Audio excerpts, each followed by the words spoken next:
પહેણાવવા પડે એમ છે, ફોટો નથી પહોંચતો, એવા કોઈ માણસો ગયા છે? બધા મોટા આમ ઘણા પૈસા વાળા ગયા છે ને ઘર, હા, આમ નાના મોટી કોકને મદદ કરવી હોય તો કરી કે એવા ગયા છે. પણ સત્તામાં બેઠા હોઈએ ચાક નાના મોટા ઓલા હોય ત્યારે એકદમ ચોખ્ખું રહેવું પડે. અને ચોખ્ખું રહેવું પડે એટલા માટે આજ આપણે સામાજિક રીતિ રિવાજો અને સામાજિક પ્રણાલિકાઓનો એક સરપંચ હોય ને તો એ સરપંચે કેવું વિચારે કે ભાઈ મારા સરપંચના સમયગાળામાં કોઈ એવું કામ ના થાય કે મારી પાછળની પેઢીને નડે, એવું વિચારે કે ના વિચારે? એમ સત્તામાં બેઠેલો માણસને એના વિસ્તારના લોકોનું, એના આજુબાજુ ફરતા કાર્યકરોનું બધાનું હિત આચવીને, એનું સાચવીને એ પારદર્શક રીતે વહીવટ કરવો પડે. અને પારદર્શક રીતે વહીવટ ના કરીએ તો પછી ક્યાંક ને ક્યાંક નાના મોટા દબાવમાં આવી જઈએ તો પછી આરે છે દયા ખાવા વાળા હતા. આ તો ભાઈ હેડો અમારા ભેગા, અને અમારા ભેગા ના રહો તો હેડો જેલમાં, બે માંથી નક્કી તમારે કરવાનું. અને જેના માટે ઉલડીને ભાષણ કરે વિજયભાઈ કે આ કોંગ્રેસ વાળા તો ચોર છે, ભ્રષ્ટાચારી છે, એ તો આમ એને જેવું કે જેવા શબ્દો બોલવા હોય ને એવા શબ્દો કોંગ્રેસમાં હોય એટલી ઘણા બોલે. અને ઈના ઈ આગેવાન પીરાબા, ઈના ઈ આગેવાન બાપુ ભાજપનો ભગવો ખેસ પહેરે એટલે ગંગાજળ હરિદ્વારથી લાવી અને એવા નવડાવે ને તે શુદ્ધ થઈ જાય.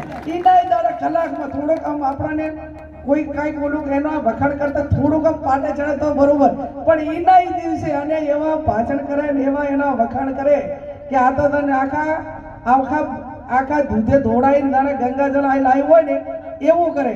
અને એકા બીજા ગાળ વળીને શરમે મને આપણે તેને એક વખત આપણે ખરાબ કીધો હોય ને, આપણે હગું કરીએ ને હગું, અને હગું એક સીમિત હોય છે, અને હગું કરતી વખતે જેને આપણે હારો કહીએ એને આપણે કદી વ્યવહાર ખરાબ કહીએ કે મારો વ્યવહાર ખરાબ છે? અને આ તો 3 લાખ 4 લાખ 20 લાખ મતદારોનો જે આગેવાન હોય, લીડર હોય, એને બેફામ બોલે. અને 20 લાખના મતદારને તીરે દાડે એ આગેવાનને થેડમ થાડે ગંગાજી નાયલો કરે. એટલે કરવામાં, એનામાં વર્તવામાં, કરણે અને કઠણાઈમાં ઘણો ફેર. અને આવા લોકો એ વ્યક્તિગત સ્વાર્થો માટે હોય, ટેમ્પરરી હોય. અને અહીંથી મામલે પાછા આપણાવાળા અહીંથી ગાય ને એ અહીં હતા એટલી ઘણા તો આપણા બધા ઉપર દાદાગીરી કરે, કશું ના કરે. હું કોઈ એમ જ કરવાનું, હા સાહેબ તમે કોઈ એમ કરવાનું, તમારે જેવું ઓલું વર્તન કરવું હોય એવું કરે. અને એ જ્યાં બધા ઓલા ક્ષેત્રમાં ભાજીઓ ના મથે ને એટલી મજૂરી ભાજપની કરે. આપણે ઓલા હિયારી મજૂરી ના કરે ને એનાથી વધારેનો નેતા, આખા જિલ્લાનો નેતા, ધારાસભ્ય, માજી ધારાસભ્ય કે આ સ્ટેજ ઉપર બેઠો હોય, એ આવે ના હતા સુધી કઈ કામ ના થાય. અને એમ શું કે ભાઈ તમારા તાલુકા પંચાયતની સીટની જવાબદારી સોંપવાની. એટલે પણ આ તો અમારા માટે તો આખો વિધાનસભાનો ધારાસભ્ય હતો, માજી ધારાસભ્ય, એ આયા વગર કઈ કામ ના થતું. અને અત્યારે તમે એક પંચાયતની ચૂંટણીની જવાબદારી, ગ્રામ પંચાયતની તાલુકા, તમને શરમ નથી આવતી? અને તોય હિદાય સહન કરે. અને જો આપણે આ કીધું હોય ને તો ફળોફળા કરીને બાઇક ફોડી જતા રહે. અને આ એક એના ઓલા ઉપર કંટ્રોલિંગ છે. અને આ મારો કહેવાનો અર્થ કોંગ્રેસમાં લોકશાહી છે, સ્વતંત્રતા છે. જેને જે બોલવું હોય બોલી કે, કહેવું હોય કહી શકે, એની વાત આપણે એનું સોલ્યુશન થાય. એ તો કે ના જે રાણો કે ઉદયપુર, પછી સાચું કે ખોટું?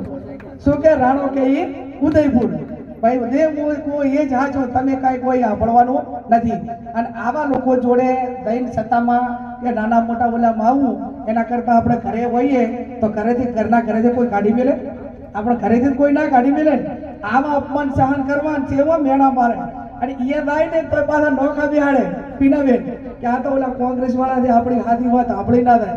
એટલે એને ઘરમાં એટલે પરિવારમાં એમ કે આપણે હવે બધા ભેગા બેઠા હોય તેમાં ભેદભાવ શું હોય, પણ તોય નોખા રાખે કે ભાઈ આપણી વાત આપણી ના થાય. અહીંયા વફાદાર નથી રહેતા, આપણા થોડા રહેવાના, કાલે આપણા હાથે આ જ કરવાના. એટલે એક વખતનું જે કાંઈ કરે ને એના સામે વારંવાર આ પ્રશ્નો ઊભા થાય. અને પ્રશ્ન ઊભા થાય એટલે મારે આપ સૌને બે હાથ જોડીને વિનંતી